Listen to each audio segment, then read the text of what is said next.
All right. Good afternoon. Good afternoon. Good afternoon to our many Civic Vibes listeners and fans across the various social media, Facebook, YouTube.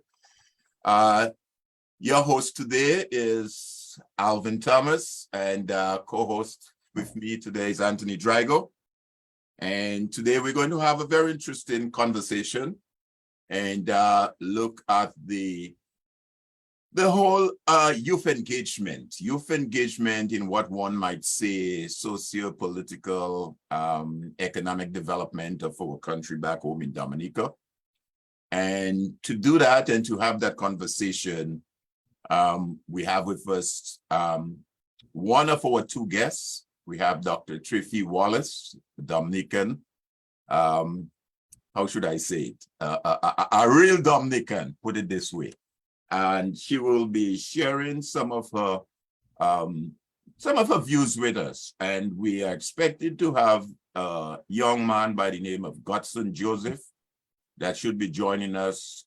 He's not there yet, so I'm hoping that before the show is over, most likely, I'm not sure if he's having some technical issues, he will join us. But I just want to say a happy Sunday and a happy good afternoon to all our many fans. And we are indeed happy to have you here with us today. As I said, our co-host today is Anthony Drago. And Drago, what do you have to say? Your mic is still muted. What I have to say is a pleasant good afternoon to everyone who is watching and listening to us on Civic Vibes. The last time I was here in your absence, I had a lot of fun. Apparently, I didn't perform so badly. I got re-invited, and so I hope today is just as much fun. Folks in Dominica and around the region and around the world, I hope that you're having a very good Sunday afternoon. It's a wonderful time to sit and to share ideas and to make plans and to understand what are the circumstances that we face and is there anything that we can do about it. And I'm always really excited to participate in such an exercise. Not just the talk part of it. I think that talk gets a bad rap sometimes, but if we don't talk, how do we communicate? And so as long as the talk is followed up with action, it's a good thing, and I am super excited. So once again, thank you so much for having me, Alvin. Good afternoon to your guests, Miss Wallace, Dr. Civic, Margaret Wallace. It's an honor to share this forum with you this afternoon. And also, I'm looking forward to young Godson Joseph joining us so we can get that youthful perspective as well this afternoon. Thank you, Tony. Thank you, Tony. Again, let me say to our many Facebook fans, without you, that show would not be as successful as it is. We will get to you in a few. We know many of you have already logged in and tuned in via Facebook, and we'll try our best to speak to some of your comments, your questions as they come up. So again, we really want to say a pleasant good afternoon to all of you. Our brother Lofty is engaged in some other civic responsibility, hence the reason he's not here with us. Hopefully he might join us before the end of the show, as well as Sister Paula Celestine. But again, to all those who have already tuned in, I know you all are always waiting for that program on a Sunday afternoon from 5 to 7. And indeed, a welcome to all of you. As I indicated, this afternoon discussion will sort of explore and look at youth engagement in our whole political process. And to help us with that conversation, as indicated, we have Dr. Civic Margaret Wallace, the Dominican with us. But before we even get into this discussion itself, and we will introduce our guest shortly. Today, Tony, is observed as World Food Day. The 16th of October has been designated as World Food Day. And if I'm not mistaken, the theme for this year's World Food Day is social protection and agriculture. breaking the cycle of rural poverty. And the emphasis is on hunger.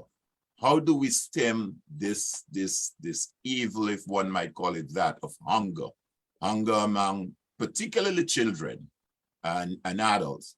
It is my understanding there is still, I'm not sure what the actual data is like, because, you know, that's one area that we have fallen short, not having data on a number of areas. But it is still my understanding that there are a number of young children who go hungry every day back home in Dominica. So maybe we can have a little discussion on that.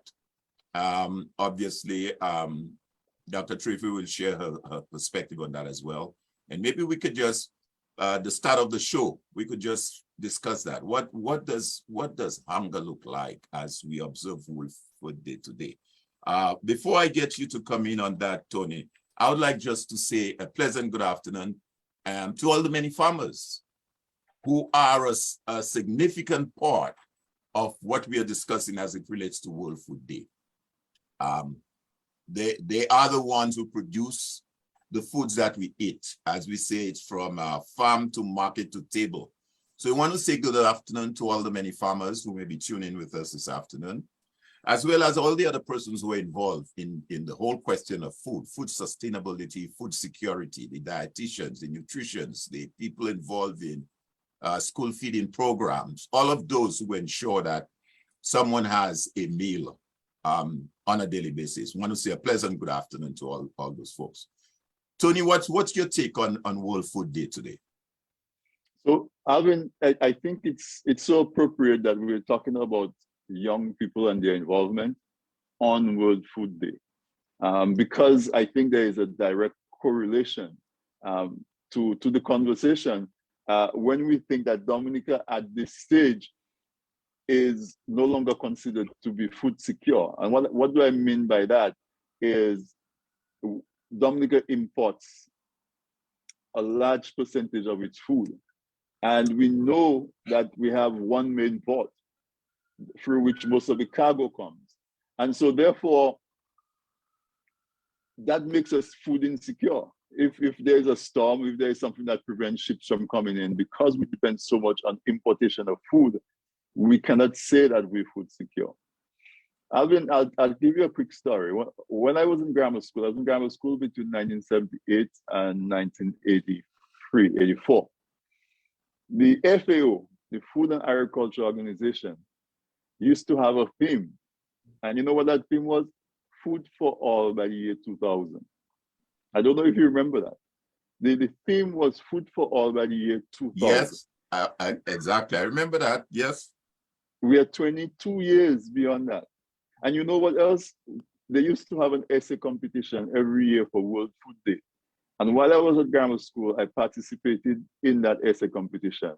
And I got first place in my essay. And my essay said, the theme was, what can your country contribute towards the achievement of the goal of food for all by the year 2000? And in my essay, I said that Dominica, being a small island, might have a small footprint.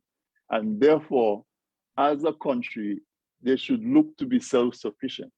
So if Dominica could become self-sufficient in its food, it would have made a tremendous contribution towards the goal of food for all by the year 2000.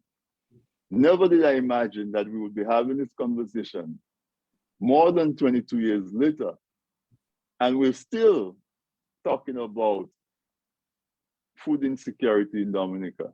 Once upon a time, Dominica was considered to be the food basket of the region, because most of the food, you go to Antigua, you go to Anguilla, you go to Barbados, and so many of the islands, you go to their market, and our hucksters used to have a thriving trade, bringing food from Dominica to all the different islands, because we know we're blessed with an abundance of water, which translates into fertile soil, and we had a very active agricultural community. And so I commend you for saying hi to the farmers, because they have a significant role to continue to play in achieving the new role.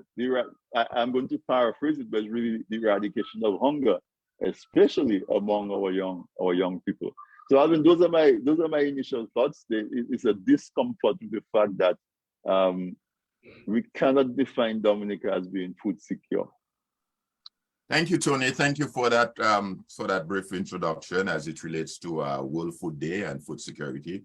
Let me go ahead and introduce one of our two guests that's here with us, Dr. Trifi Margaret Wallace, who, as I said, is a Dominican. She's a licensed ecologist in Atlanta, based in Atlanta, also a licensed professional counselor, and author of 2 books. And is someone who constantly contribute to the dialogue and wants to see a better Dominica, even from where she's based in Atlanta. And we're indeed happy to have you with us this afternoon, Dr. Wallace. I just received a call from our second guest, which is Godson Joseph, and he says he's going to log in a minute, so hopefully we'll have him there. But welcome to Civic Vibes this afternoon. And you heard Tony's comment, and you also heard mine as it relates to the whole question of food security, sustainability, as we observe World Food Day today, and the emphasis on hunger and how that affects young people and in particular children. What are your comments on that? What would you share with us this afternoon, our many viewers and listeners who are already logged in with us? I want to say thank you, first of all, for the invitation. I'm happy to share and sit and think and talk. And, you know, like you said, Mr. Drago, I love to talk, but I think I am more interested in solutions than, you know, talk is a means to an end. It's a bridge to solutions, and not just solutions, but solutions that really work long term. I'm feeling sadness as you talk about food insecurity in Dominica, because I grew up in a family where my dad worked the field and my mom went to market, and I went to the market with my mom and sold our limes and sold our mangoes, and she was a huckster. I don't think I could have ever imagined that there would be hungry people in Dominica. I don't think when we grew up, at the time we were growing up, I don't think that was a reality that anybody envisioned, because if you didn't have, there was enough that somebody would offer to you. If you had no relatives or family, the community would take care of you. So yeah, that makes me feel sad, because we've lost a big piece of our identity as the breadbasket of the Caribbean. We love to boast that if you plant a little stick, it'll start shooting up in Dominica's soil, which is so fertile, you know. And yeah, that leaves me feeling sad as you talk about this. Earlier this week, I did a live talking about a phrase my mom used to say to me, which was, love pa ka plen boudin. Love doesn't fill the stomach. And we have to become more intentional and realistic and adult, in my opinion, about the way we look at these issues. There has to be separation between fantasy and reality. And it's time for us to wake up and be realistic about what the problems are that we're facing and come up with solutions that work. Yeah, thank you. You are so absolutely correct on that. Like you, I myself raised up, and I'm sure Tony can speak to that as well, you know. Our parents would always cook enough to feed twice the amount of kids that were in the household. And I remember that very distinctly, that, you know, there was always food to feed 2, 3, 4 other children or persons who needed food. And like we always say, it takes a village to raise a child. That's how we raise, and no child would have gone hungry.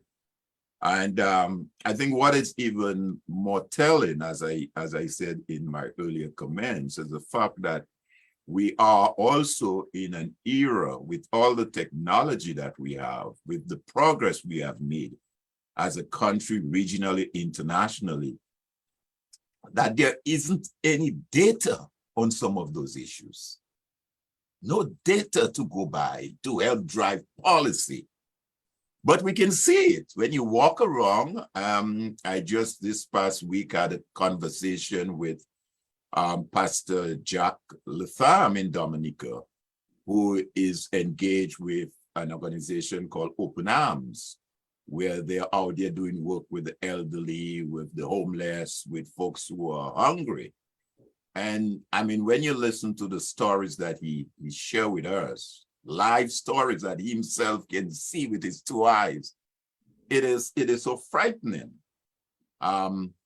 So it is my hope that we can begin to have some more action. Talk is good, as we all agree to so far, but action is what is important.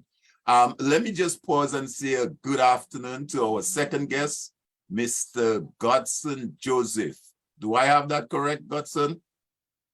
Yes. Yes, actually, it should show Godson Joseph up there, but I'm on my brother's laptop. Yeah, okay, that's fine. You borrow your brother's name for this afternoon. You guys will negotiate the fee on that. But certainly, it's a pleasure to have you, Mr. Joseph. From what I've heard so far, we're going to hear a lot of good things about you. So welcome on board.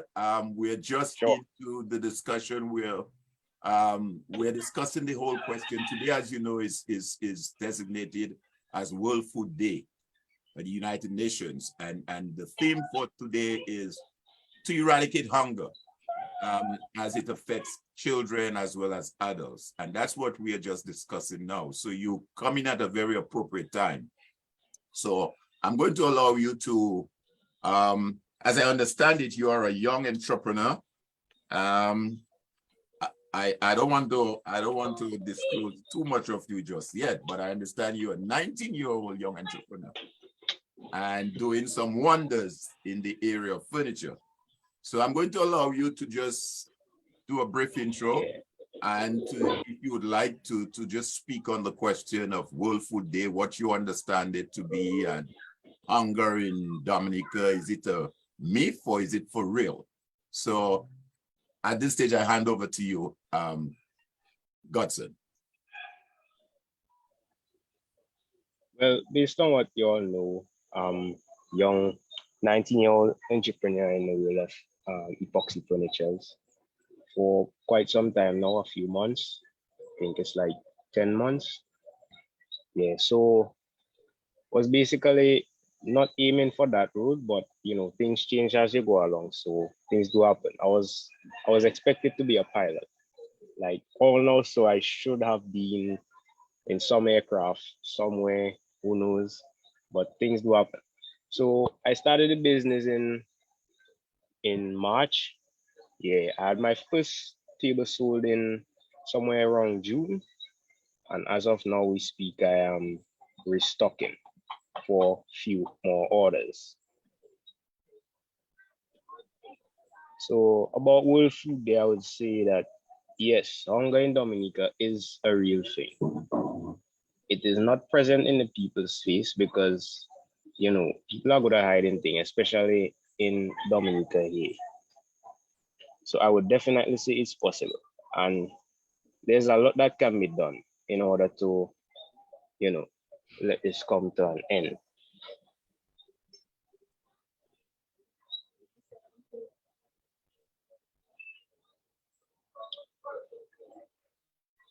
Yes, so I'll close in on this right here, further on my statement. Okay. Further on. Okay, thanks, Godson. Thanks for that intro.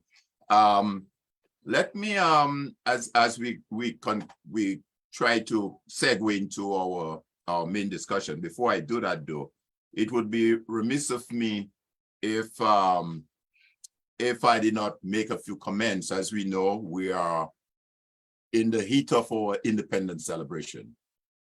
I think just last evening they had some cultural performances in Granbury, I believe it was. Today there's something else going on. Friday was Chapeau Pie Day. The day, a couple of days before, was Flag Day. So as we get into that November 3rd day, there are several activities that are taking place.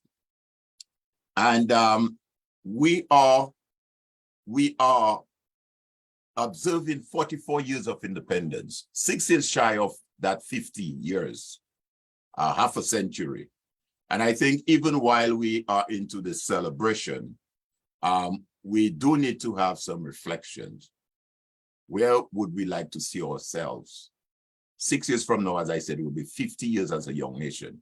And again, we can always tie that in with the World Food Day and to stem hunger. So is that one of the, how should I say, the goals we're going to set ourselves? That 6 years from now, when we turn 50 as a young nation, we would be in a position to stem hunger, particularly in young persons, as we go into our 50th year of independence. Tony, you want to make a comment on that? And then I will go on to Dr. Wallace and maybe get Paulson to make a comment as well. So, yes, we are in the heat of our celebration as an independent nation, as you said, and we're approaching 50 years old. If we have to make a comparison to an individual who is approaching 50 years old, would you say that Dominica has been able to take flight from its nest?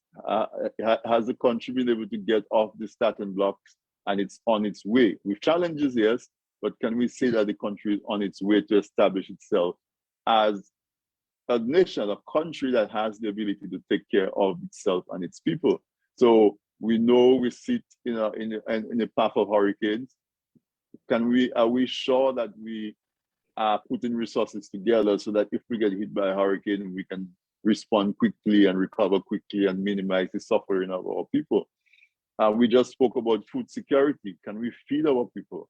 Are we making good use of the resources that we have? Our waters, our rivers, our climate, that and all the beautiful things we have that attract so many visitors.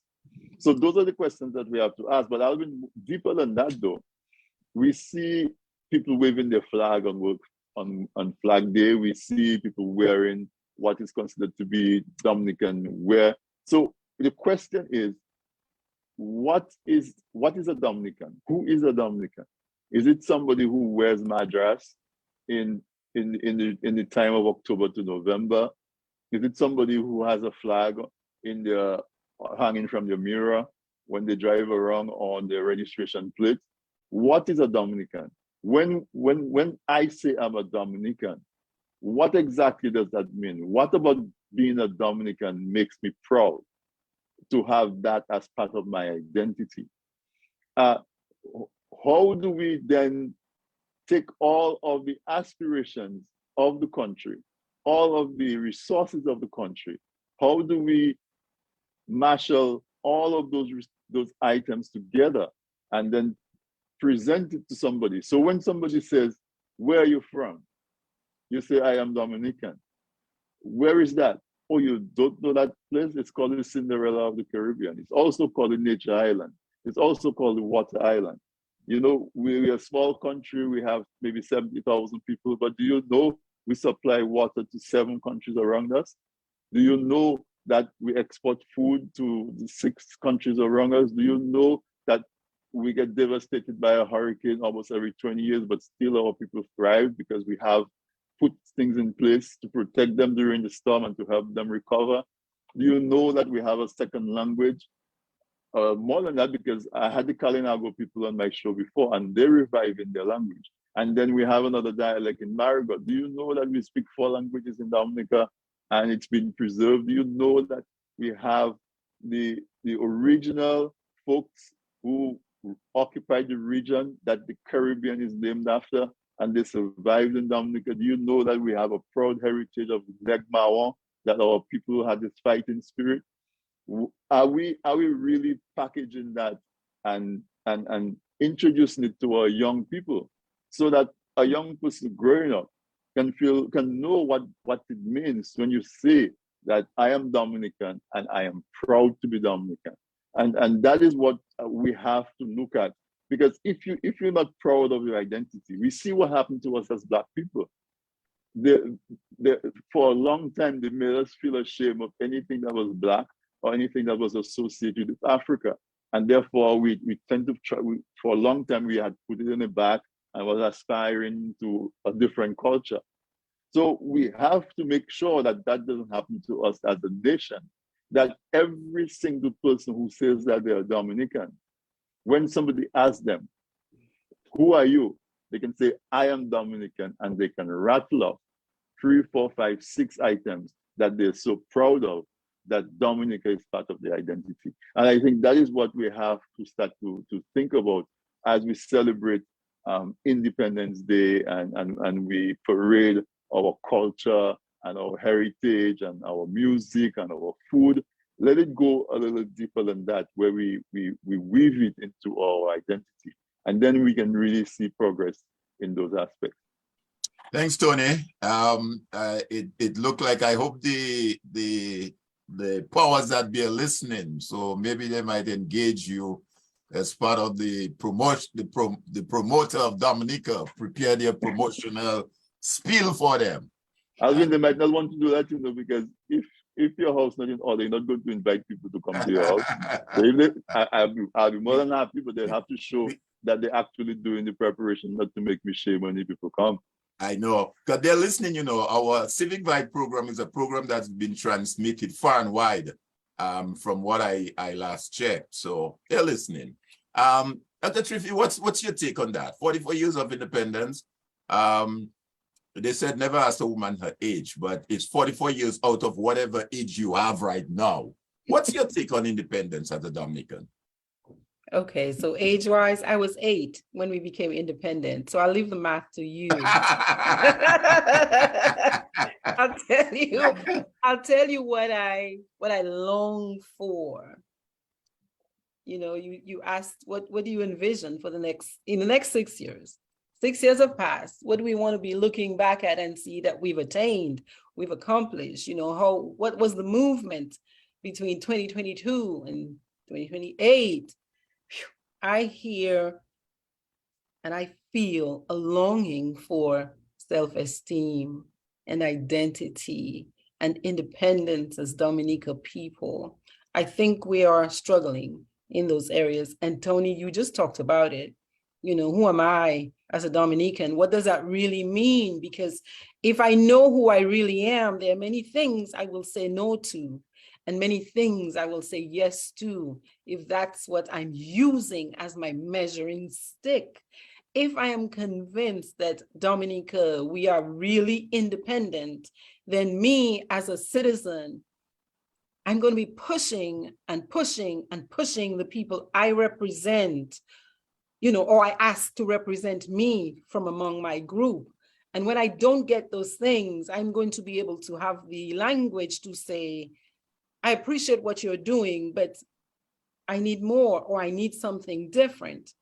I think our identity right now is in a bit of a, you know, I'd put a question mark next to it, because I'm not sure how that happened, but we've come to such a place of separation from each other. And we are so small that for me, the impact is so great and it's so massive.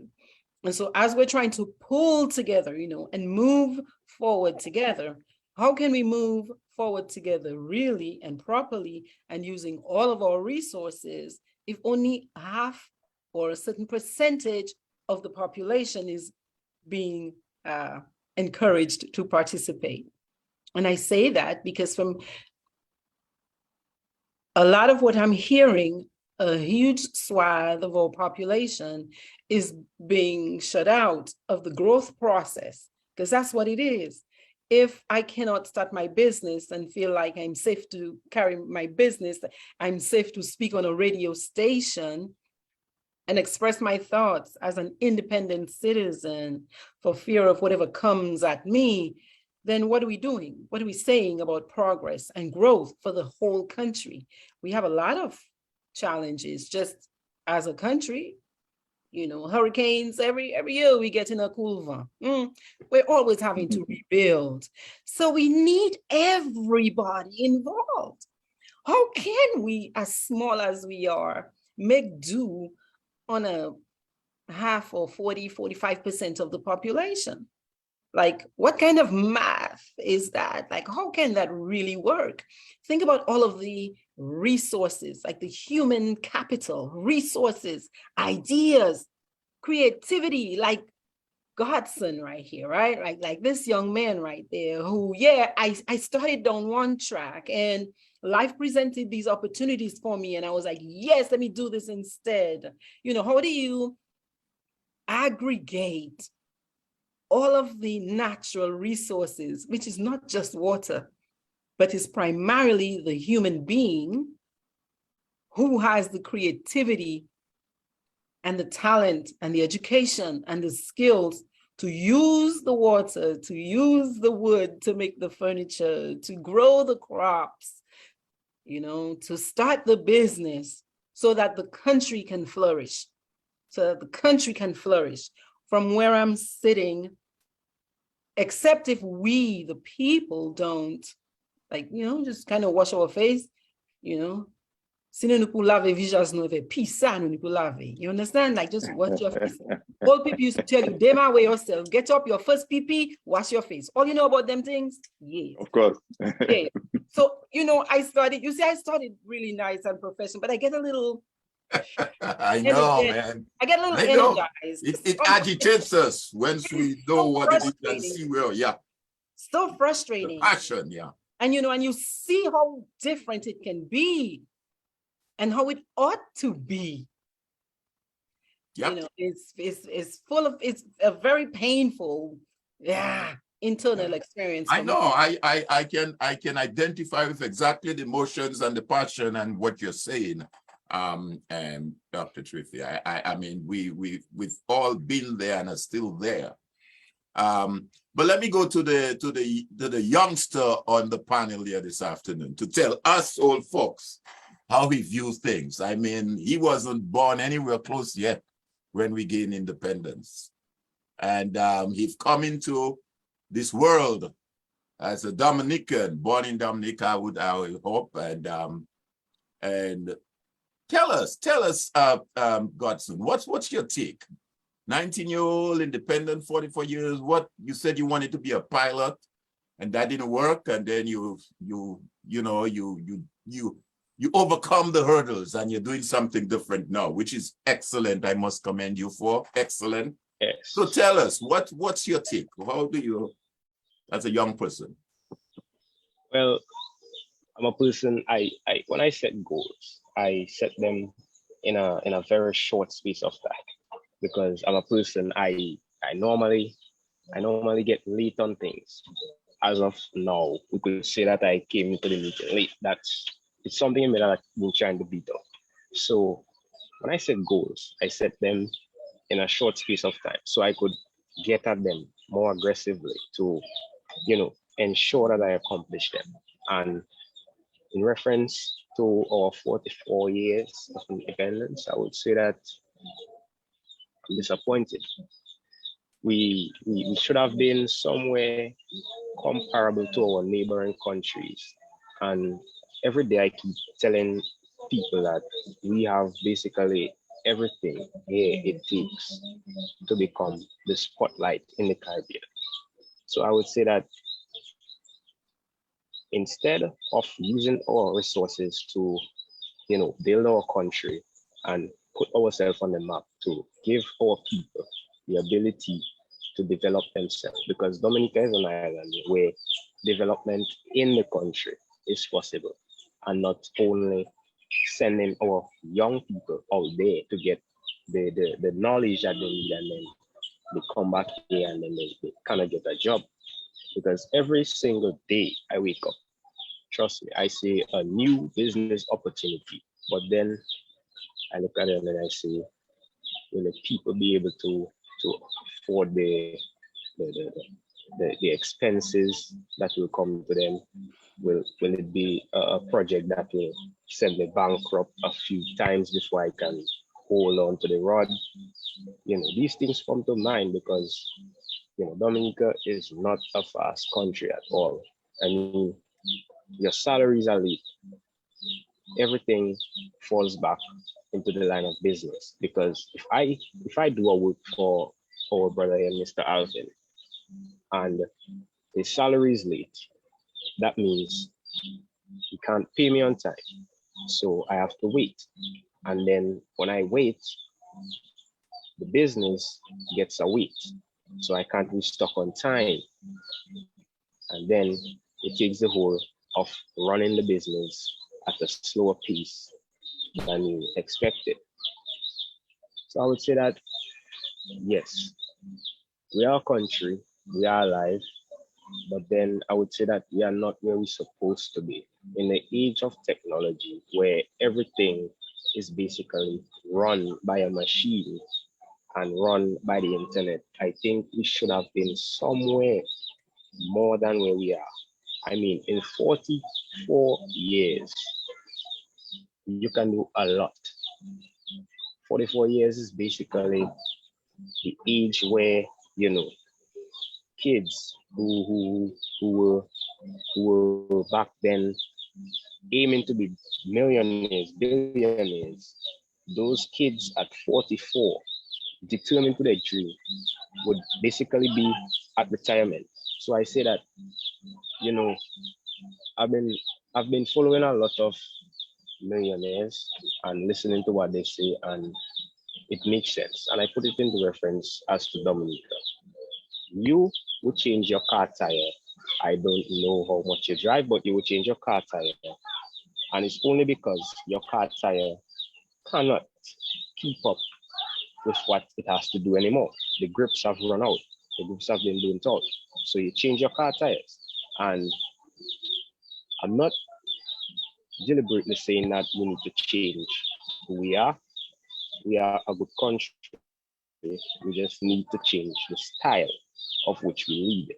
We need to be more open to our people. We need to be more interactive, more young people. And I say young people because, you know, people who are basically 60 and 70 and 50, they may not be so advanced in technology as a 25-year-old, because I can remember that technology was the smartphone, the computers were basically getting up the ladder in my early stages of life. So I would say that we need to engage more young people on the board, because I've been listening to a lot of young people talking, and you could listen in their voice and listen to their speech that, yes, they want to get wealthy, sorry. They want to get there fast, but they do not have a clear path. Because you would tell them, they would tell you they're going to do this, and then, yes, some of them may go ahead, some of them may not. But those who do go ahead may find themselves stuck somewhere down the line. For example, you say you want to import smartphones or whatever to sell. I had a friend who was doing exactly that. And he told me that it's useless to him, because when he gets to the port, the prices that he has to pay in duties are very, very high. And passing it on to the consumers, it's useless. So he basically just cannot cope with it. And then, you know, if you are running a business, you basically sacrifice a lot. You sacrifice the ability, not ability, but your, how would I say it? You sacrifice you sacrifice the abilities you had of getting a job, which would be a stable income. And then you run off on your own at a bigger risk of getting jammed somewhere. And the risk here is very high as to, you know, are you sure you're going to be successful at that? Are you sure running away from your job is going to be, you know, profitable? All right. Thanks, Godson. You've said a mouthful here. And I think you've just set the tone for the discussion we're going to have as it relates to youth engagement. I hear you saying that. youth engagement. And you're right. A young man who may have just been 16 years of age at the time of independence at 1978 is now a retired person, 60 years old. Think of yourself, a young man who was 16 then when Dominica attained independence, 16 years of age in 78 is now at 60. And the question you ask yourself, where am I now as a retiree, a 60-year-old man or woman retired? What's my life like? And you've raised that. So I think you have a lot of what you've said is going to segue quite nicely into our discussion that's going to unfold in a minute in terms of youth engagement. But I see Lofty is logged in here with us. Are you here, Lofty? Yes, Alvin, are you hearing me? I'm hearing you loud and clear. Okay, right. Let me just say I'm still on my journey. I'm seeing you in your BMW. That's why I'm seeing you in that BMW. Well, I think it's a Mercedes Benz. you may classify it as what you want, but it's a 2000 something model. Yeah. Yes, Alvin, let me say a special good afternoon. To some folks, a special good evening. To others, maybe a special good morning. To all of you, who are part and parcel of the Civic Vibes family. That is where we get around the table every Sunday afternoon from 5 o'clock and we engage. And from the 5 o'clock hour, Alvin, I've been tuned in. I've been watching the live. Paula and myself, we are not able to be with you guys this afternoon because we're out on some other civic minded mission this afternoon. And so we would like to apologize to our many friends and folks, but we know that we left them in capable hands in the name of Alvin Thomas, Brother Drygo as well. And we know that you guys will do a splendid job. And so me monitoring, I can attest to the fact that job well done so far. Also too, I've been listening to Dr. Margaret. She too is a bright spark. I normally follow on social media this young lady. Alvin, whenever you get the chance, ask Margaret for me where she get the energy to basically infuse all the good things that she has been infusing in Dominicans ever so often on social. Ask her that question for me, please. I will. I'm going to engage her. Yeah, I'm going to engage both herself and Godson. She inspired me, I can tell you that. So Margaret, good afternoon to you. Thanks for taking up the opportunity to be here with us this afternoon and continue what you do, because sometimes you think you do things and it is not registering, it is not going home, but I'm telling you, what you're doing, it is making a meaningful impact on myself primarily, and I know it is doing well or doing good to others as well. So continue in that vein. I've been listening to Mr. Joseph, that is Godson Joseph as well. And Alvin, I met this brother, 2 weeks ago. We just met in the gardens. I was sitting and waiting for my boy from school, and he came up to me, and when I started to talk to him, he read, "Oh, yours, Loftus." We just started to converse. And as soon as that gentleman opened his mouth, I realized that young man has something to offer. And so I engaged him and I asked him whether he would like to share his experience that he was telling me about on the platform that he's on this afternoon. And sometimes they say out of babes and suckling, he's a 19-year-old, he's no baby anymore. But figuratively speaking, out of babes and suckling, you can get much needed information, education. This guy said something, and it will stick with me as long as my memory can serve me. Very practical indeed, but it makes so much sense. He said a while ago, Alvin, drive you normally sometimes. You have to change those tires. Why do we change those tires? The grips, they get, they are worn out. And so you don't want to get into accidents with bad tires. And when he said it touched a nerve. It is so practical. Everybody that own a vehicle, even if you don't own a vehicle, you can lend an ear and support him in what he said. And so too, he did not say it, but I am saying it now.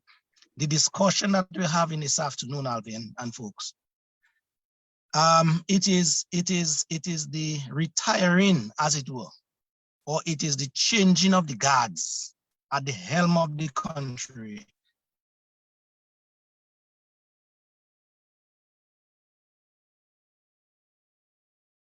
that will bring more life, bring more energy. Persons like and Dr. Wallace and the many folks who are tender in age as well can say that, yes, my Dominica, it is worth living, because at the end of the day, there's the changing of the guards ever so often, which brings about the opportunity for fresh thinking, for fresh innovative ideas.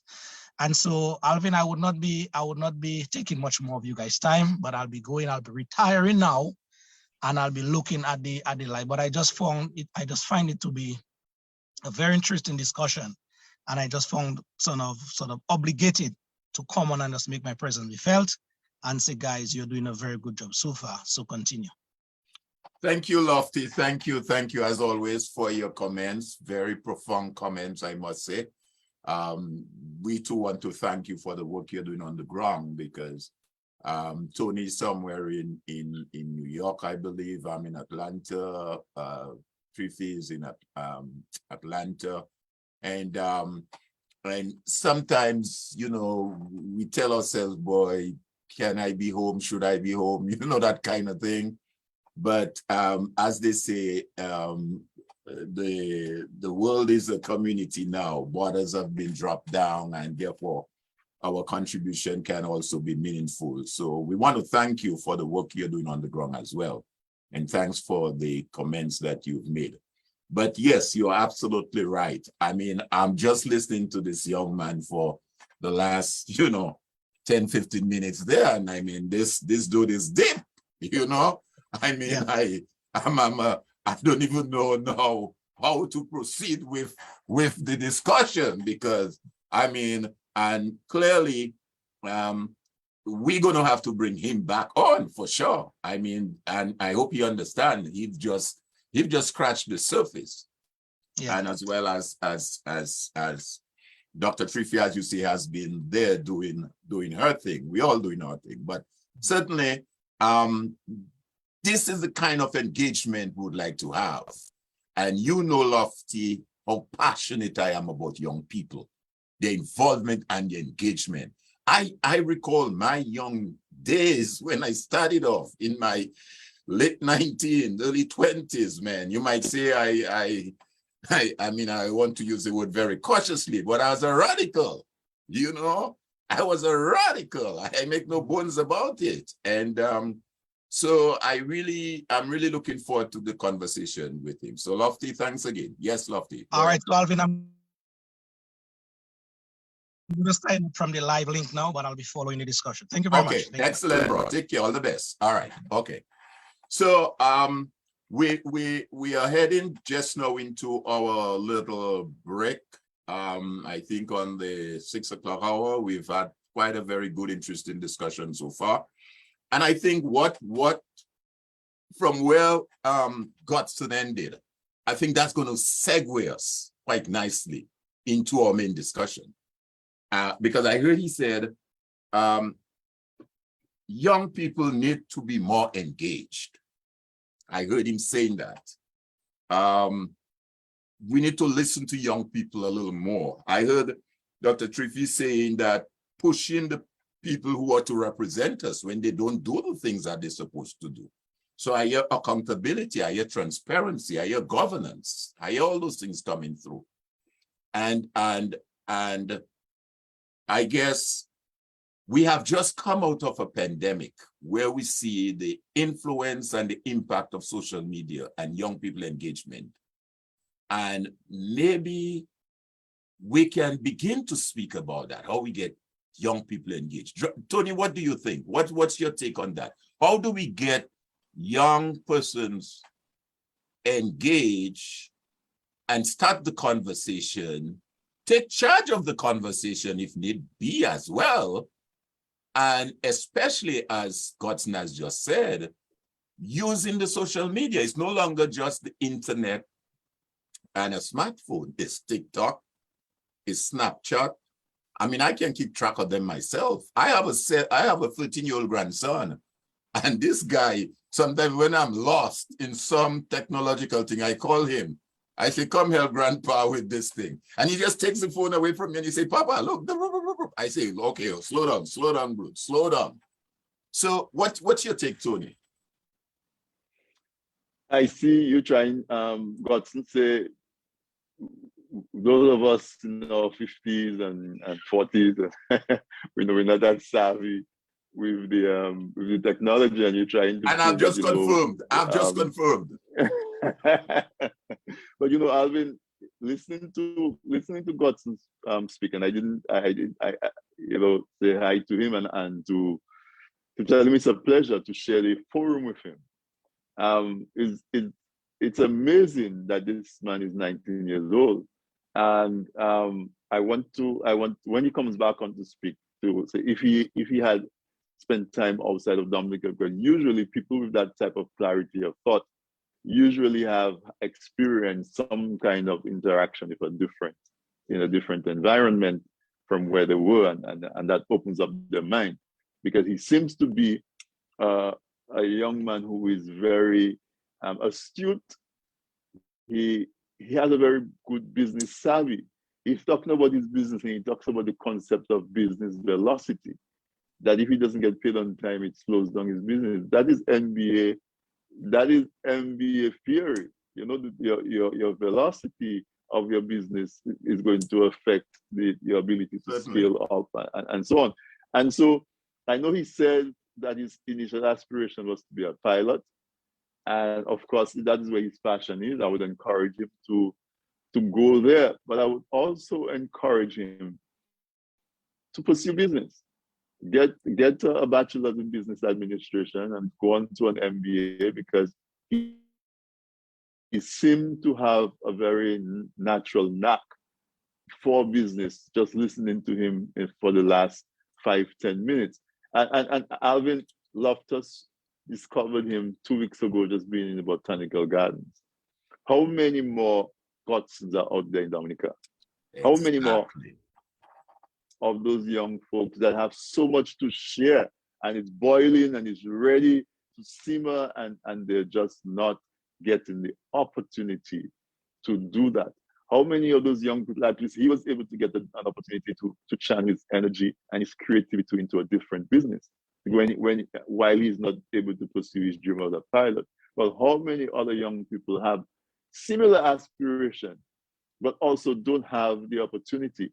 And we have a clinical psychologist on the panel with us, and that I am very excited about, because I would like to know who is a Godson that can deal with a disappointment and go to the next opportunity, as opposed to somebody else who that may be a stumbling block and a wall for them, and how we as a society can put systems in place that can identify both.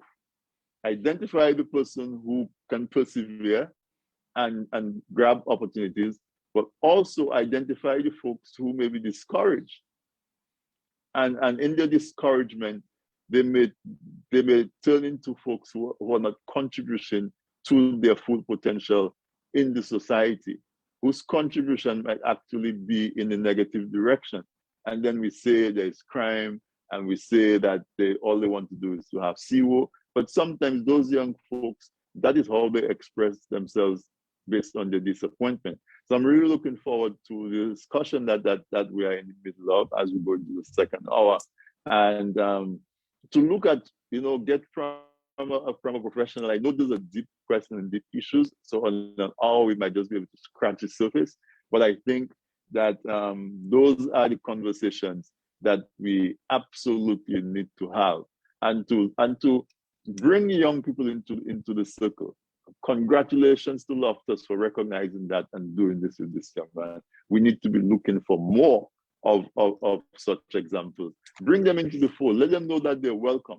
Even if we're older, there's a lot we can teach them, so that they don't have to go through the same learning curve that we went through. And therefore, in that regard, they would be able to apply their technology and their knowledge and their energy quicker, because we've been able to augment it to some of the experiences that we already have. And so that is what I think about when we talk about engaging our young people. All right. Thank you, Tony. Thank you. Okay, here's what we'll do. We're going right into our break right now on the first hour. Once we cut back on, we will have Dr. Triffy to comment on some of the comments that have been made so far. And then we will have Godson come in again. I'm hoping the next hour we'll be hearing a lot more. You'll be hearing a lot more out of Godson, as well as Margaret, because I think that's the purpose of the exercise and the conversation we're having. And as I will repeat over and over, we got to get our young persons engaged. They can be engaged. So we're going to go now and take our first break. So John, we'll take our first break now, and then we'll come back to continue the conversation.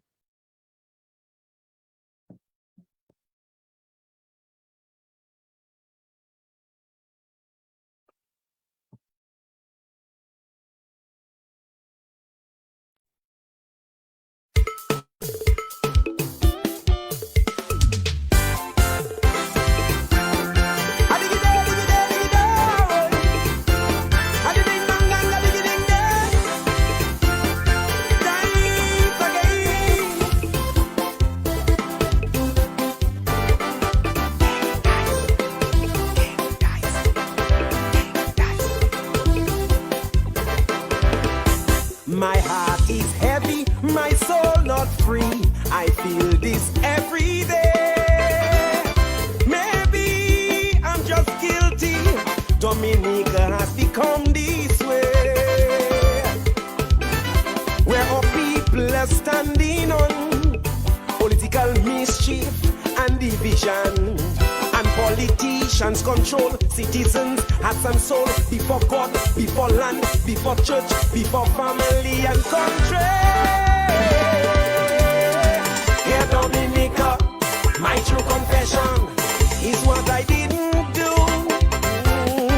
I watched you suffer, for my allegiance was to someone else, not you. No advantages, many in numbers, the patriots are few. So it's no wonder we are where we are.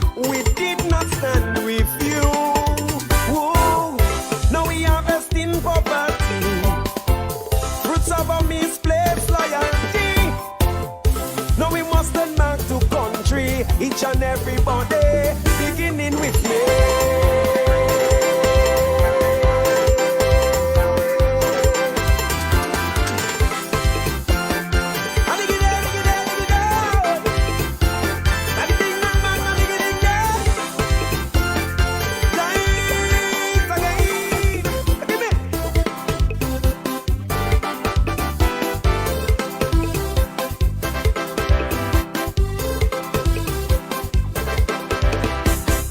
Lots of signs, but none so blind as he who will not see. Loyalty to party is the road to poverty. Has division brought us progress? Are our people enjoying success? It is already late. Come, let's grab our faith and repatriate our hearts. All right, guys. There you had it from King Dice. I'm sure you guys have been listening to the lyrics of the song. Yeah, Dominica, my true confession for what I did not do. And it begins with everybody. It begins with me.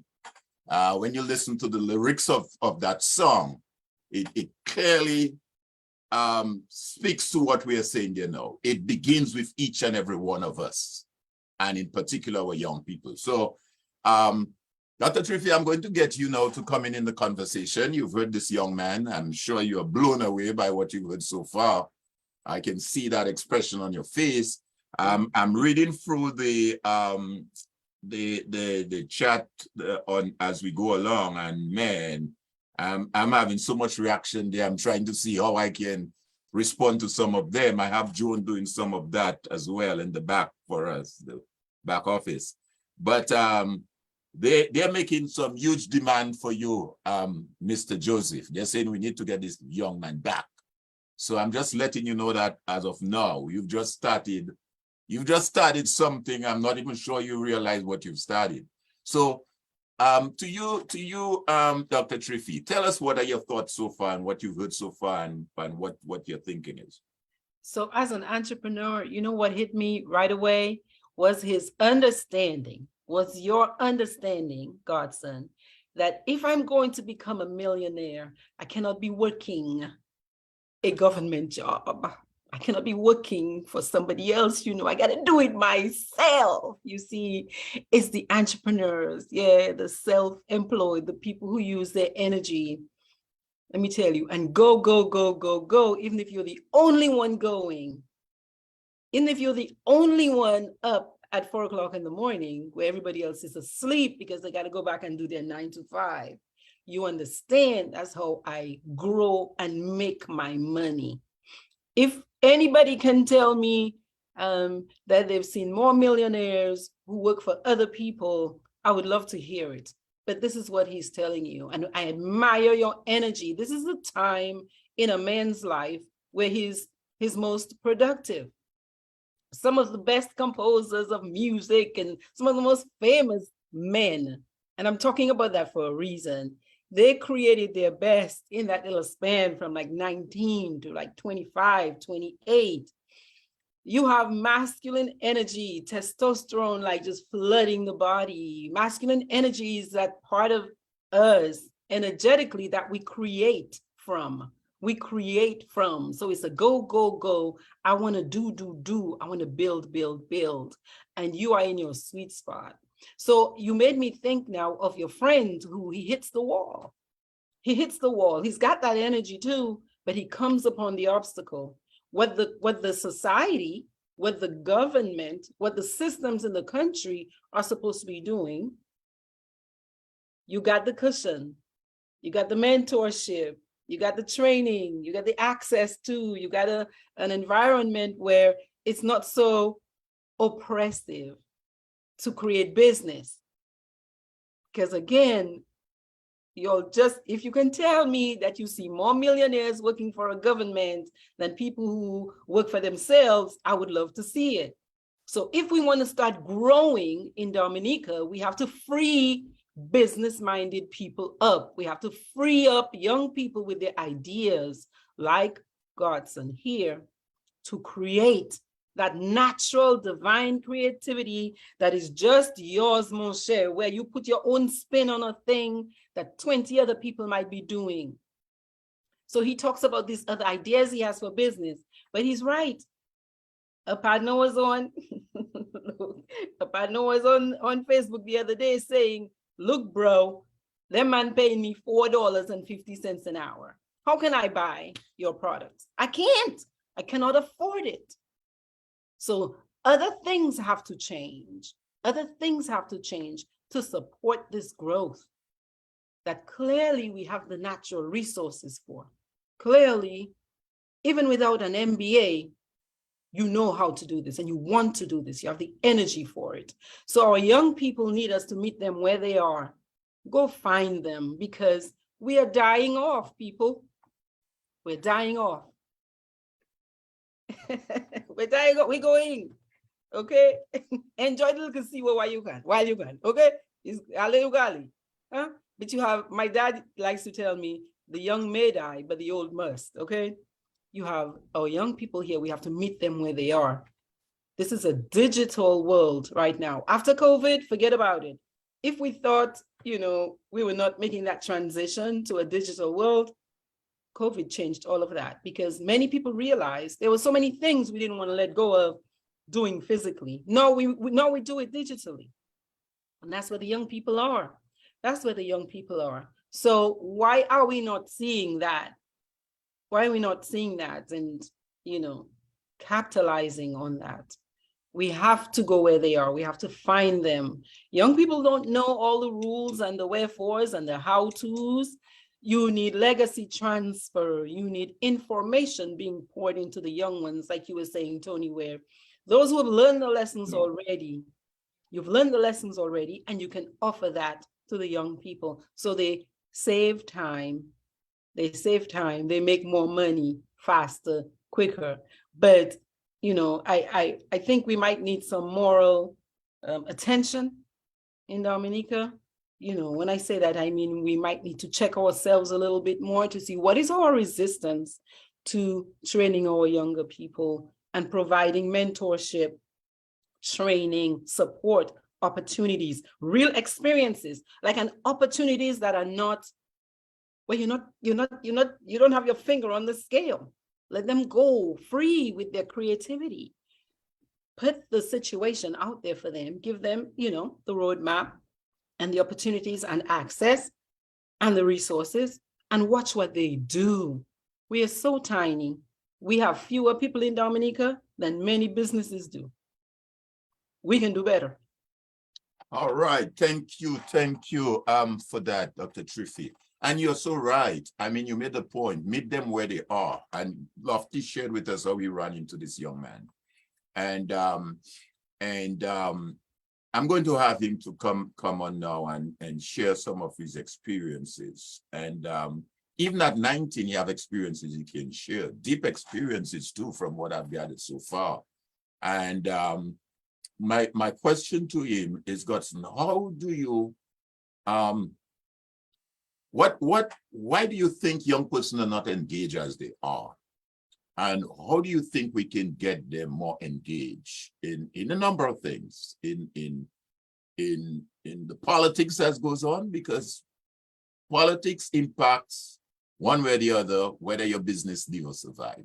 Economic, social, cultural. I mean, how do you think, given post-pandemic, how do you see young people in Dominica connecting? And maybe to get a couple more young, like-minded like yourselves to bring them on the program and hopefully to, you know, put us in the right direction.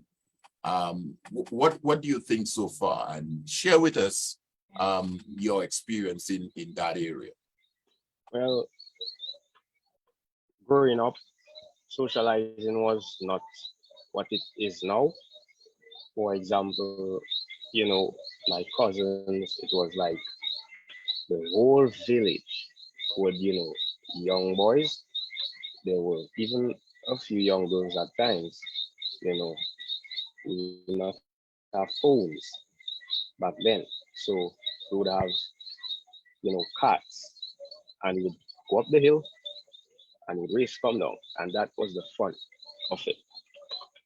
Technology came along, you know, and it started breaking the pieces apart. So it's like now socializing is more on the internet. So I would say that, yes, I've only traveled once, and I've picked up a lot. And most of my experiences were basically on my own. So if you tell me that I cannot do this, I would most likely still say that I can, and I would take the risk and I would go on my own. And most times I come out with a positive answer. Not all the time that it means I cannot do it, not all the times that I have done it, but if I said that I'm going to grow watermelon and you tell me that one tree cannot make more than 20, I will tell you, yes, I can. I can make one tree, make 20 of them. I would go in there and I would, yes, do my best to get 20 out of one, but I would pay attention to everything that's happening. So at the end of it, if I end up having 15 watermelon from one tree, I would say that, what did I do wrong? What did I not do correctly? And then I would come back to my notes and I would say, oh, maybe I did not give it enough water this day. Maybe the manure was too strong. Maybe I used the wrong manure at the wrong time. So I would put all these things into perspective as to why I did not end up with the goal that I went for. So I would say that in reference to that, our young people nowadays, sometimes they seem to, want this at this time, but sometimes they do not, they do not go with being engaged in the process. They go with the goal in mind, but they do not engage themselves with, the failures they might encounter and the things they might need to do the things they might need to do to get themselves back on track. So I would say that a young man who is going through business and is extremely stressed out that he cannot meet his requirements in Dominica, and he's always thinking about giving up, I would recommend that he hit the gym. As a young man, I would recommend that he hit the gym. And what the gym will do is, you're at the gym, you're working hard, you're training. You will be burnt out at a certain time, but then you take a rest and you're back up again. So what that will teach is that when you train your body, you train your mind. So it will teach the mind that not every time that you're stressed out, it's over. You're always gonna come back. So go back to the board and take notes of what you have done wrong, what you have done right, and put it back into place and go back at it again. So I would say that for young people here, very, very, very skillful young people. And I think that not all of them like to cooperate, but the main thing that we can do to get them to cooperate with each other and share their ideas is basically, yes, back to Miss Margaret right here, is meeting them where they are. For example, if I met this young man, I was going to work one of those days, and I met this young man at the bus stop, and he came from an interview and he was basically upset. Not that he did not get the job, but because he aimed so high at getting the job, he failed. He did not get the job that he wanted, but he get another job in the same company. So I was like, he wanted to be an electrician. So I was like, wow, I never really heard that. The company told him that they don't really have anything that gets broken very often, that they would need an electrician. So then I referred him to the construction companies, because as of now, there are a lot of construction taking place in America. So I referred him to the construction company. And then I was thinking to myself after that, it is so easy to get what you not want, but most times to get what you need and what you desire, what you want, you really have to always be going an extra mile. So I think that young people, when you meet them at their journey where they want to be, it gets them more engaged. Because if I really, really, really want to get mangoes off a tree, and you come and you tell me, let's go fishing, I will not feel happy going to fishing. But if I get to fishing, I might just feel happy. But it's a great risk of risking my happiness of getting that mango off the tree to go into fishing.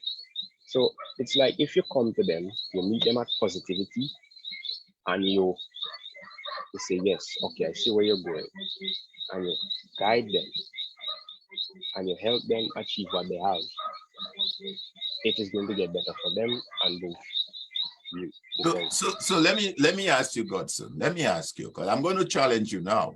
I'm really going to challenge you. I hope you don't mind. No, I don't mind.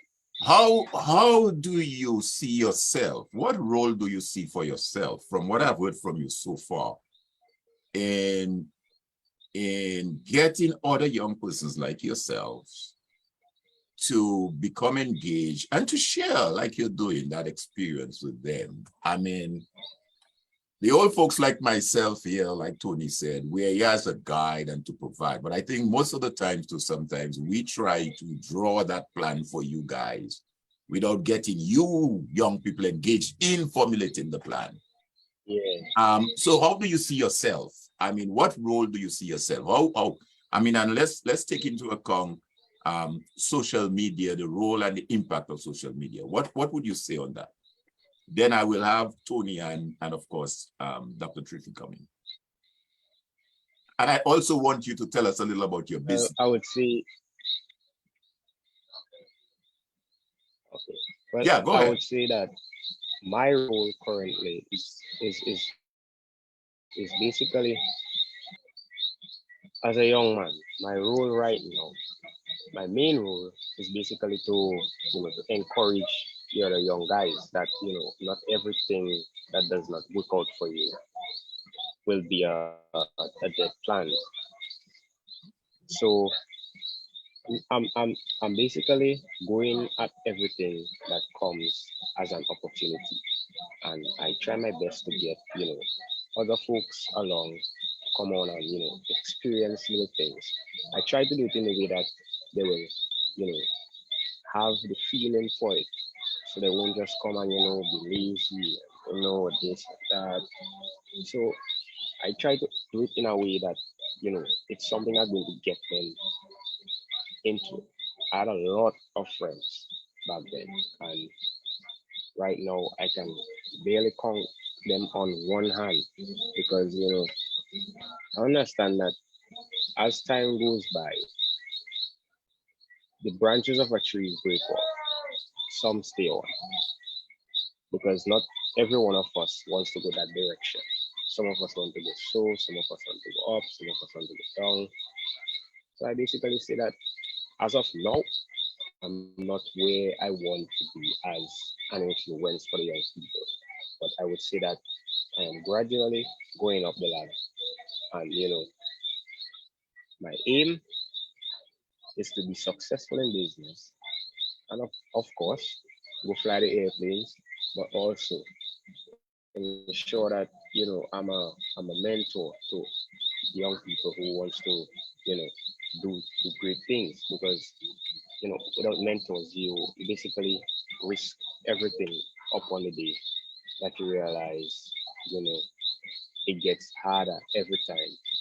So I think mentors are very, very, very important in the road to success.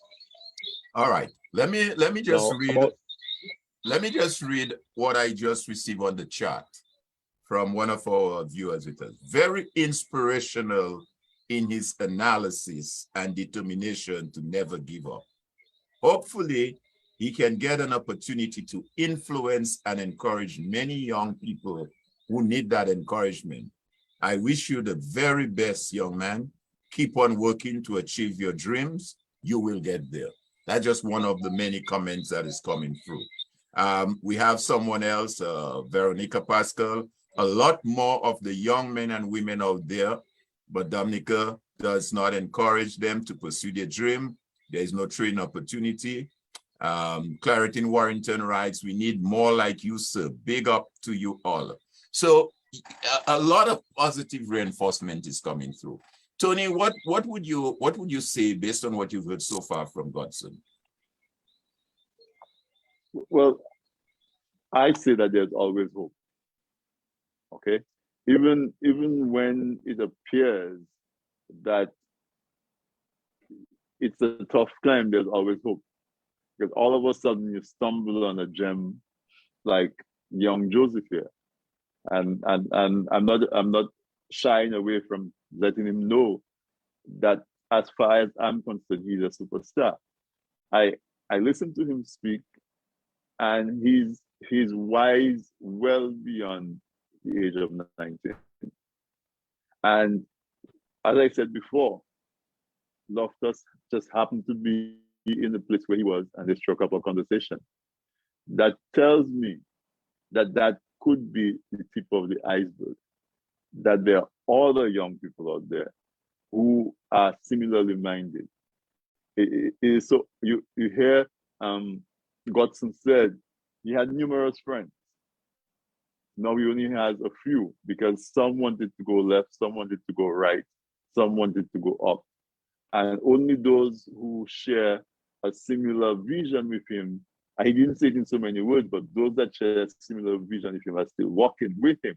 And he also said that because of that, he translated that into the people that he influenced, and he hopes to be more influential as time goes on, as he grows. And so when you say meet people where they are, as Dr. Triffy says, this young man, this is where he is. He has a desire to develop his business, and he always develop his business so that he can be a leader. And so if we were to meet him where he is, it would be to facilitate that for him, to help him, to realize that goal of being a leader, and to also to further develop himself so that he has even more to share. And so when maybe a low-hanging fruit or easier place to start is to find other Godson Joseph, even though they may not be at his where he is right now, but those who aspire and those who are willing to put in the effort. You hear what he said? When you feel a little unmotivated, go to the gym. He didn't say take a break and go play football or go and hang out. He said go to the gym. But you could play football as well. But it's like go do something that will also challenge you, because when you strengthen your body, you also strengthen your mind. And all of those words I listened to, and this young man is an example of the tremendous resource that Dr. Triffy referred to. She says, not only the water, not only the environment, not only the physical resources, but the number one resource we have is our people. And so as we start to approach the last half hour of the show, and we want to move this along so that it's not just another talking forum, the action I think that we can do is to try to see how we can identify more. How we can identify more folks like Godson, and how we can meet them where they are, find out what their aspirations are, try to facilitate them, be mentors to them, help them to be mentors to those that are coming up a little behind them. That is where we have to start. And once we start doing that, maybe some of those who are not as strong and who are not as aspirationally motivated will see the success, and they too will become, we'll say, boy, Godson and I were friends 3 years ago, and instead of following him, I just lime in and whatever. Look at where he reached and look at where I am. Maybe that might motivate them to come back into the fold. And so that's what I would suggest. I would suggest that Godson was sprung by accident. We try to make the next one be a little deliberate. Try to come up with systems and programs where we can identify those people, identify what they need, and come up with ways in which we can physically and tangibly assist them. Okay, thanks, Tony. Put it this way, it's like looking for a gem and looking for gold and mining, and I guess that's what it was. Lofty was mining, and we found gold. We hit gold, and there may be more gold in there. We just have to continue mining and finding that gold.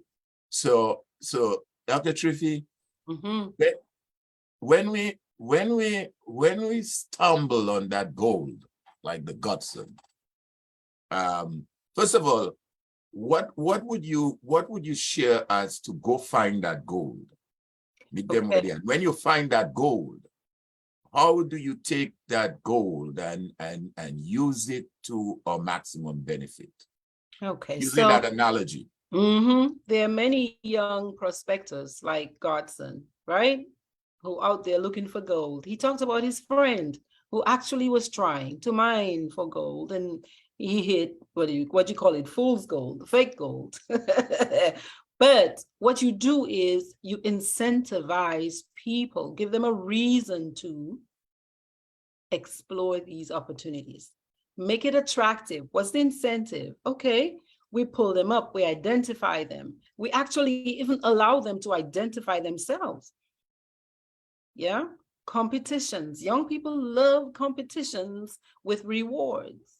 you have incubators, you have think tanks, you have situations and groups where you can get, I mean, imagine if every year there was a competition for young people to come up, hey, we're recruiting your business ideas, and we're giving you 2 weeks with 10 professionals, you know, or 3 professionals who are business people who know how to run business, and they're going to judge your product at the end of these 2 weeks. You all come from Maho, Massa, Cottage, Grand Bay, Petit Savan, and we have about, 20 of you, and you have a 2-week camp or whatever it is, and you all are competing for prize money. Young people who don't like l'argent in their pockets. You know what I'm saying?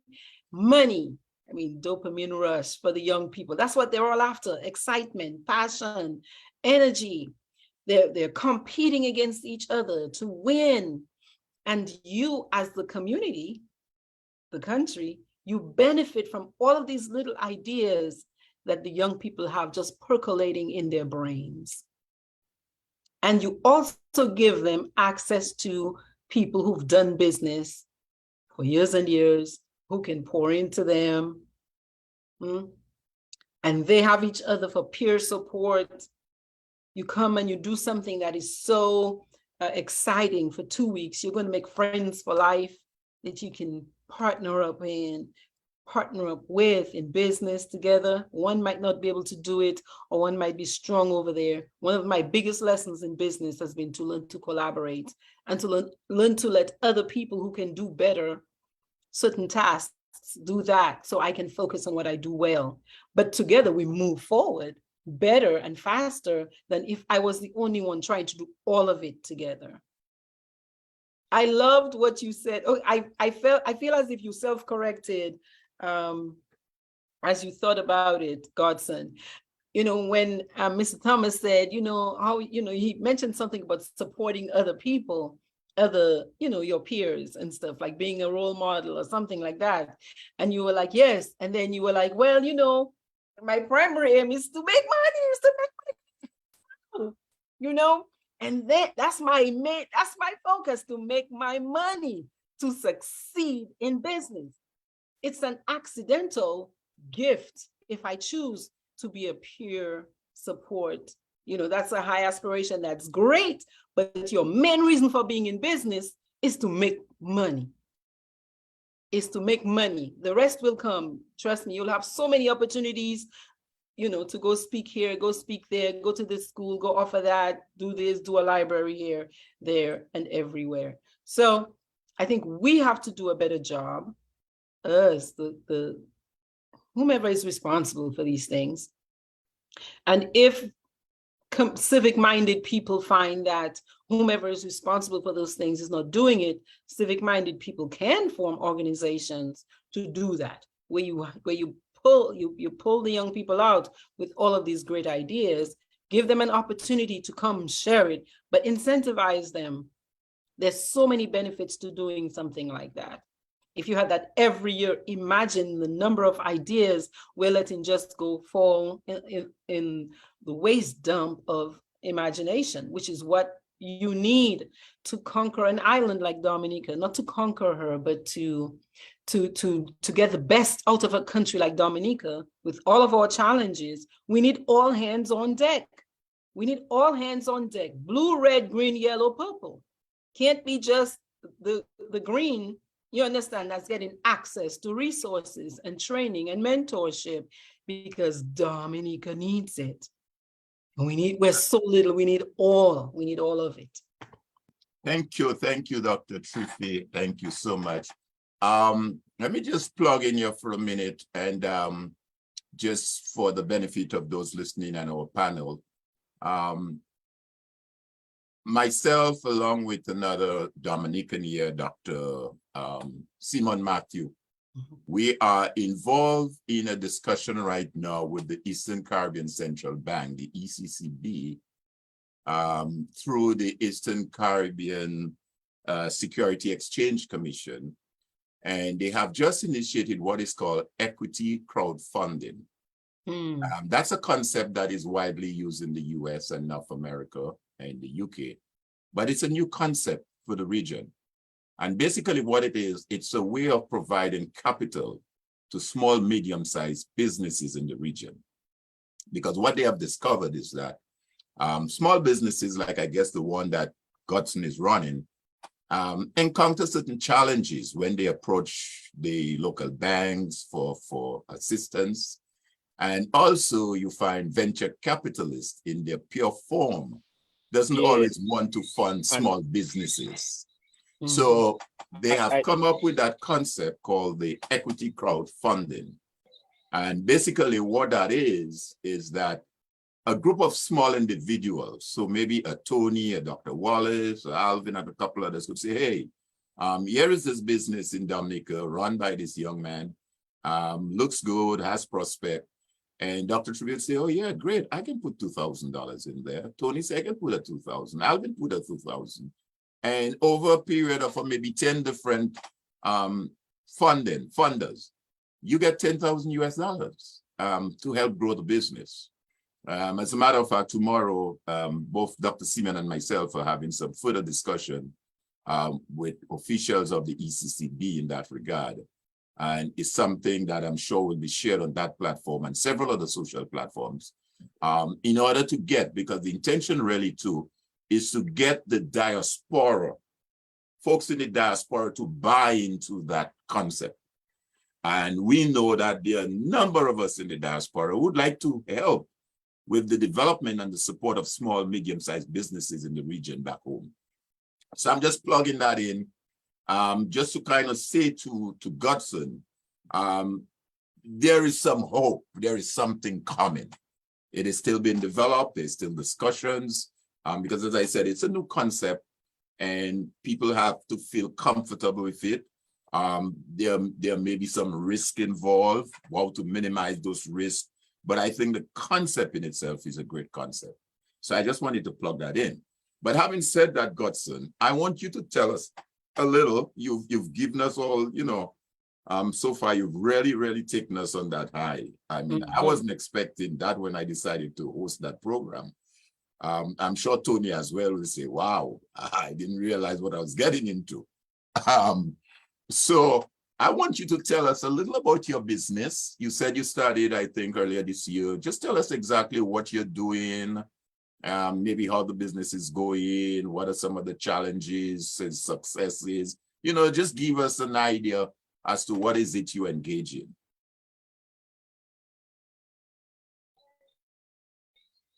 So, yes, I started under the name of Propoxy in March 2022 and sold my first table somewhere in June. So I do, well, it was main focus to make epoxy countertops. So just like how you have the granite, you have the Baltic brown, you have the Korean, instead of buying the Korean and, you know, having to hire some guy to come and install it and do all of the polishing and all of that, you could just call me in and I come and I make that in your home with epoxy to your specific dimensions. Yeah. After I made the samples, I was like, nah, I want to do something else. I want to, you know, add something else to my line. And then I chose the table. So I was at the workshop. I picked up these two old looking piece of slab, wood slabs. And I was there sanding them, making them look pretty, you know, measured them in the form of a table, left the space between them to pour the resin. And the guys at the workshop were like, what are you going to do with those? And I was like, you'll see at the end. And then boom, the table was finished. And everyone was like, wow. So I knew this was like the main part of the business from them. And I started getting more orders for tables. And going along, it's more like an experience and not just business. So you get to understand this, you could do that way to get it done faster. you know, you could, you know, add more of this to make the tables look like this, interacting with the experts out there. Because I didn't really just come on and say, hey, I'm going to do this. I just looked at other people's videos and, you know, understand what they're doing, and then I came to conclusion that I can do it. So yes, getting started, it was not easy. Actually went to the credit union, and wow, I thought that I was on track of getting a loan by depositing at least 2,000 so I could get 3.5. And then you look at me and told me, your account is somewhere not active. And yes, it was not active because, you know, the credit union did not have debit cards at the time. And, you know, I wanted to be more, you know, exploring the online shopping thing because it was very cheaper to get products online than to buy in Dominica. So my credit union account was abandoned. And then I couldn't get the loan. So I went ahead and took the risk. I took everything and tried that savings. And yes, I could have paid back the loan the second week after receiving stocks. So it was like somewhere the risk was here, but not, you know, in a way that, you know, you're going to get it. It was not guaranteed that I was going to get what I wanted, but it was more like an unaware experience. Like, you know, you're going into it, but you're nervous. You're not sure if you're going to get it. You're not sure if you're not going to get it. So it was just unknown. And I think that was like the best part, the best experience. Knowing that, you know, I wasn't going to get, knowing that I was not sure the outcome, but boom, it came out what I wanted, not what I expected. So yeah, I moved on, and now I'm in the state where I'm at my third restock. Every restock I do 10 gallons of resin, and at my third one. Currently, projects that I'm trying to finish up are beds, and, you know, I have one table that I'm just waiting on that resin to get into, you know, so I could just finish that table and give it to the customer, because, you know, shipping delays cause product delays. So I would say that my business is not where I want it to be, but it's getting there very slowly. It's like that currency line going up. So I would say that I'm not yet where it wants to be, but in love with the process makes me happy that I'm doing it. Excellent. Let me ask you, I don't want to open the floodgate now, but are you at a stage where you still can take orders? So are you at that stage where you want to plug in a number if somebody wants to reach out to you to have orders, or you don't want to get to that stage yet and be flooded? Well, at the start of the business, the goal was not to have products lying around, because, you know, I was unaware of how the market would flow. But since the orders are the perfect sweet spot, I think, yes, I do take orders. The business was all about orders from the start. Okay. So let me give you the opportunity. I will put out a number out there to take orders. Yeah, we'll give a number out there. So hopefully those listening wants to reach out to you can reach out to you. Again, Godson, congratulations, young man. I'm amazed at 19-year-old to listening to you. I mean, I'm just blown away. I'll be honest with you. As I told you, I started my journey as a young man too, but not at 19. 19, I was still really trying to figure it out. I started a little older than 19, maybe 21, there about 2021.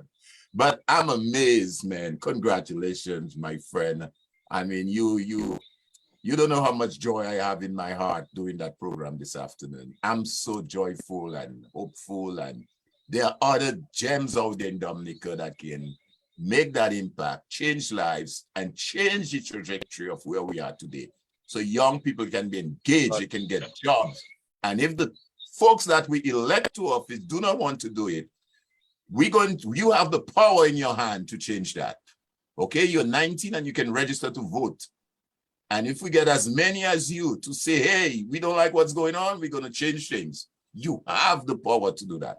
And that is where, at some subsequent discussion, we will look and discuss more of the political aspect of it, young people engagement, because young people too often feel that they are helpless, they are powerless, but you got the power.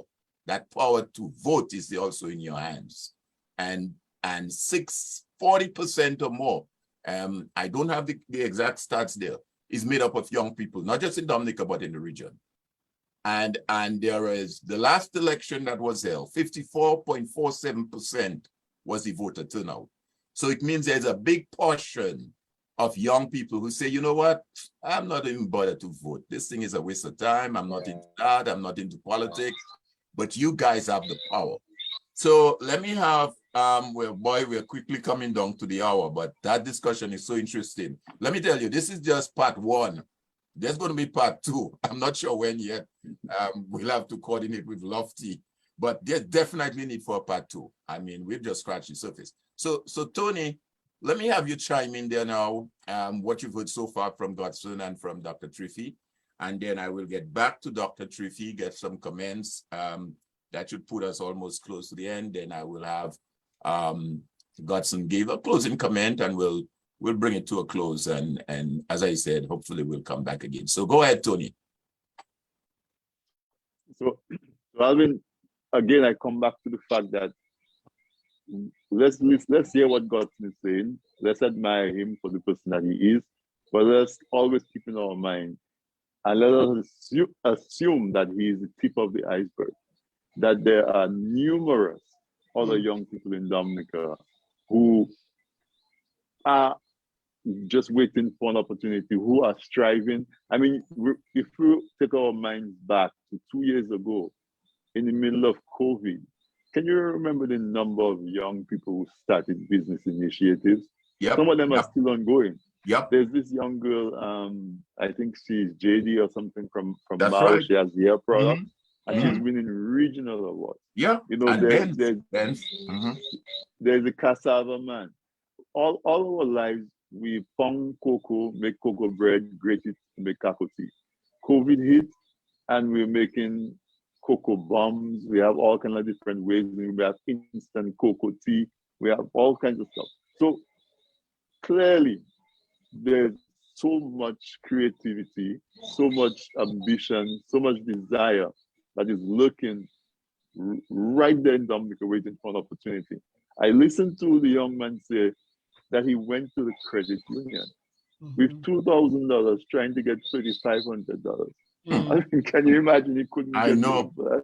And then we talk about supporting young people. I mean, that is more than half. He is putting in more than half. And that reminds me as a young man when I used to try to start businesses in Dominica. I mean, you and I are credit union people. Yeah. You used to be on the board of the Rosa Credit Union, president of the board, and I used to be in the supervisory committee. And so it's so disappointing to hear that this young man comes to the credit union for a loan to do a business. And if maybe he doesn't quite meet all the criteria, how simple would it be to just hook him up with a mentor, help him to organize himself, and look for a way to tell him yes, and to give him the money to do his business, rather than just turn him away for the simplest of reasons. And that is what we are talking about when we talk about meeting people where they are. I mean, how many people want to start a business and they want $3,500 and they already have $2,000? You know, that is not common. Most people have 10%, 20%. Some people have zero, and all they have is an idea. And this man came so far. It pains. It's really sad to see that the environment we have in Dominica is so discouraging to support a young man like that in his endeavor. And kudos to him that did not discourage him. Absolutely. As a matter of fact, the fact that he did not get the loan was probably a blessing, because it forced him to get even more creative and to start the business on his own. And so we have to look at that and say that there are many more of those people out there. One of the things that is really hurting a country like Dominica is the lack of data, the lack of information.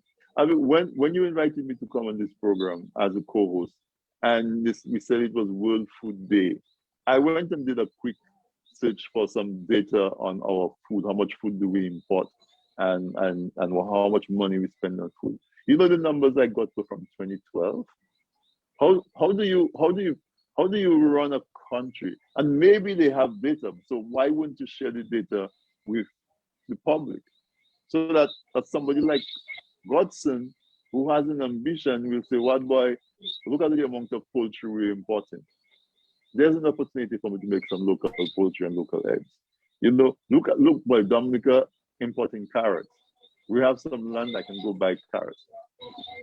Why is that information? If the information is available, why is it not shared? And if it is not available, then that's even worse. How are decisions being made? 2012, Alvin. And Dominica is supposed to be depending on agriculture as its main source of income. And if you don't have data, how do you make plans? How do you, somebody comes with an idea that sounds good on a Wednesday and you say yes. And another person comes with one on Thursday that's counter to it and you say yes. Or you say no to a good idea because you're upset today. How are decisions made? And I'm bringing that up for the listeners to understand that when we talk about engaging young people, and we talk about young people being savvy in technology, a huge need in Dominica is data generation, data collection, data analysis. And it's perfectly suited for young people to get into that kind of analysis. Remember a couple of elections ago, Alex Bruno started doing some surveys and polls and those kind of things. And everybody seemed hungry for that data. There's a need out there. These young people, everybody has a phone, everybody has a computer. There's a need for, and we can, and if we have to list this, I mean, you know? You're right, Tony. You're right. You're absolutely correct. And I as I said earlier on the program, that is a major shortcoming in Dominica back home in particular. The lack of data, because this is the way you are able to make policies and realize, well, we are going down the wrong track. Let's adjust. Let's do this. Let's do that. But when you don't have the data, I mean, you're just shooting in the dark. Dr. Triffy, you've heard again from Godson and some of the comments. I can see you smiling. I think you're having a real good afternoon this afternoon. I can see that on your face. What comments you want to make? We're almost there on the hour, so I will have you do that and make your closing comment at the same time. Then I will go over to Drago if he has a 1-minute closing comment. And then I will have Godson make a closing comment, and then we'll just bring it to a close. So I feel a lot of hope as I listen to you, Godson, because like Tony's saying and suggesting, you're the tip of the iceberg. And all of us know we grow and we train and we raise very intelligent people in Dominica. We know this. We leave Dominica and we come and we blow people out of the water. So we know that. We're ready though for people like you, who even when you do meet an obstacle, like, no, they're not going to give you a loan, you find another way. You find another way. You stay in the fight. You stay in the fight. You don't let it go. You make adjustments until you fine tune your system, I think the smartphones that we have are just a beautiful gift, because anything you want to learn how to do right now, Click, click, click, click, click, click, click. I love what I hear you saying about really training your mind, because that's where success starts. Success starts in your mind, because when you do hit that obstacle, you need to be able to redirect yourself. You need to be able to pull yourself up when you're feeling overwhelmed as a business person. You do. And so for the young people, I want to encourage you to use your Google University and your YouTube University until you can do better. Okay, until you can do better, until you have that mentor, until you have an incubator or whatever it is where you can learn how to run a business because you never saw it done in your home and you haven't had the opportunity yet to do a business degree, use your phones. Yeah, use your phones to your advantage. All right, thank you for that, for those comments, Dr. Triffy. Tony, I'm just going to have you to make your closing comment, and then I'll move over to Godson, and then I'll just bring our discussion to a close. Well, thank you, Alvin. I want to say thanks to Civic Vibes, along with Echo 78 for putting this program together. You do it every Sunday and do such a tremendous job. Alvin, thank you also for your great work today. Dr. Wallace, it's a pleasure. It was indeed a pleasure sharing the forum with you and listening to you contribute and to really take all of the ideas that we have and you have a unique way of putting it before us where it comes to life. So thank you for that. And as Loftus says, continue to do that good work. Godson, the only thing I can say is continue striving. I wish you all the success in your business. And I look forward to hearing more from you. Listeners, I am Anthony Drago. I have a program on a Wednesday night on TDN Radio and TDN TV. TDN Radio, TDNTV.net at 8 p.m. every Wednesday night. I would invite you to come in and join in because we have these same types of conversations on there. And I wish everybody a good night. Thanks for staying with us and have a great week. Thank you. Thanks. Thank you, Tony. Thank you, Tony. Godson, I'm going to give you to make your closing comment, and you might want to plug in a number there as well you would like if someone wants to reach you. So go ahead with your closing comments.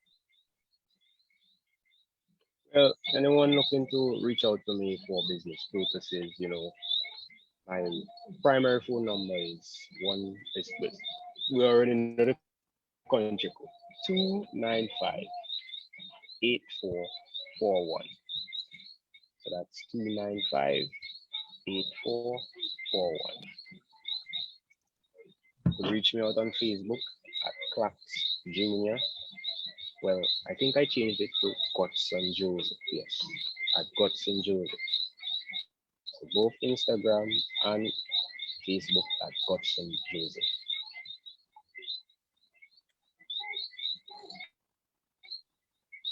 Any just final words you want to say? Anything final? Just final? Anything? In closing, I would like to say that for the young people who are watching, the people who are looking to run the race on their own, I would say that it's never going to be easy, and it will never be hard. It will always be between the lines.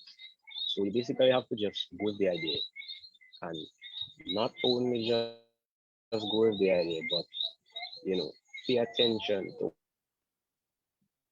what's happening. All right, thank you. If you are running, you're good. All right, thank you for those closing comments, Godson. It is now just left for me, on behalf of Civic Vibes team, to say thank you, first of all, to the panelists, those Godson, Joseph, here with us this afternoon, this young man, inspiring, well articulated. I mean, as I said, I feel hopeful. I've always been hopeful, but I feel even more hopeful So thank you, Godson, for sharing with us this afternoon as you did. Dr. Triffy Wallace, always willing to share and to help with development back home in Dominica and just humanity in general. So thank you for sharing this platform with us as well this afternoon. My co-host, Tony Drago, as some might say, my partner in crime. Thank you for being there this afternoon and sharing that platform with us. To the Civic Vibes family, I mean, man, let me tell you, this chat is blazing. It's still blazing all now. So the comments that's coming through, Eloise been trying to send some across, and Joan, and I was trying, but a lot of positive comments were coming across. How this young man is an inspiration, and they've been so moved and like what they've heard this afternoon. So I believe we've just touched the tip of the iceberg. All of you on Facebook, on YouTube, wherever you are, we want to say thank you to you. Without you, there's not a program, or the program would not be in its full entirety. I believe that young people between the age of 18 to 45, often referred to as millennials or Generation Z, makes up a significant portion of the voting population in several of developing countries, and in particular in our region. It's likely to grow. And you have that power to change and to make change as it affects you and it affects your country. So do not take that for granted. There are many other Godsons out there, and it's a matter of finding them, nurturing them, working with them, meeting with them in their space and in their territory. And I think when we do have, hopefully, I hope that's going to be pretty soon, when we have another such discussion, we can explore in more detail how social media, that tool that they call social media, the WhatsApp, the TikTok, and all the various platforms, how that in itself, post-pandemic, can enhance and help the work ahead that we need to do to bring about progress. This is what we're all about, bring about development and progress in our country, Dominica, as we celebrate our 44th year of independence, quickly moving into our 50th year. So again, folks, thank you. Have a great week, a successful week, safe week, and till next Sunday when we do another such exciting program. Good evening, everyone. Thank you. Have a good evening. Good evening. Take care. Thank you. Good night, Okay. everybody. Everybody take care. Take All care. right. Okay. All right, Tony. All right, bye-bye. Okay. Godson, Take take care, care. Alvin. Huh? Take care. We'll be in touch. Take care. All right. Yeah, you too, Mr. Alvin. Yeah. John.